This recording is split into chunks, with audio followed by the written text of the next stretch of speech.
ملک کی 60% آبادی نوجوانوں پر مشتمل ہے۔ گورنر خیبر پختونخوا انجینئر اقبال ظفر جھگڑا۔ گورنر خیبر پختونخوا انجینئر اقبال ظفر جھگڑا کا کہنا ہے کہ ملک کی 60% آبادی نوجوانوں پر مشتمل ہے۔ ان کا بحیثیت ووٹر اندراج اور ان کا ووٹ کے حق کے شعور سے آراستہ ہونا بھی یکساں اہمیت کے قومی تقاضے ہیں۔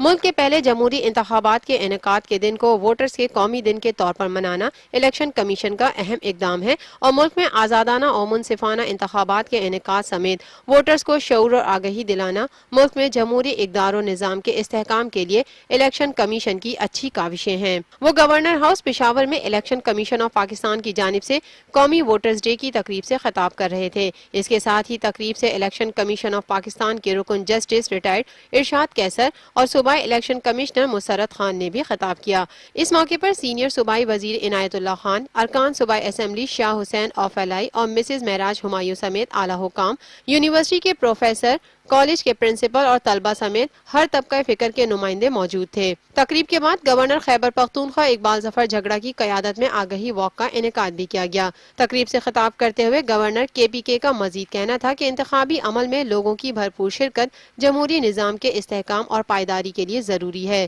جمہوری عمل کے استحکام کے لیے ووٹ کی اہمیت سے انکار نہیں کیا جا سکتا کہ ووٹ کے ذریعے ہی سے ملک میں امن تبدیلی لائی جا سکتی ہے۔ وفاق کے زیر انتظام قبائلی علاقہ جات میں بالغ رائے دہی کی بنیاد پر انتخابات میں عوام کی شرکت یقینی بنائی گئی ہے اور اصلاحاتی ایجنڈے پر عمل درآمد کرواتے ہوئے سال 2017 کے آخر تک فاٹا میں بلدیاتی انتخابات کا انعقاد کیا جا رہا ہے اور فاٹا کو ترقی و خوشحالی کے قومی دھارے میں لایا جا رہا ہے۔